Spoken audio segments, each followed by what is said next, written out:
Hello everyone, today I'm going to be reading Chapter 33, House, Kids, Cars, and Fast Food. The Indians wanted to go where they pleased and when they pleased, hunt game wherever they could find it, sell their furs to traders, and live as they could. The chief told how the Indians were herded onto reservations where the land was poor and there was not enough to eat. They had to buy food and supplies from government agents who usually cheated them. Many of the white men often abused the Indians and treated them unkindly.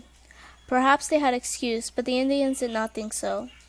Many of the whites always seemed to say by their manner when they saw an Indian, "I am much better than you," and the Indians did not like this.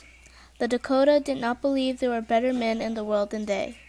The Indian wars in the West, the hardest fought of them, lasted from the end of Civil War 1865 until a final massacre of Indians in 1890 at a place called Wounded Knee.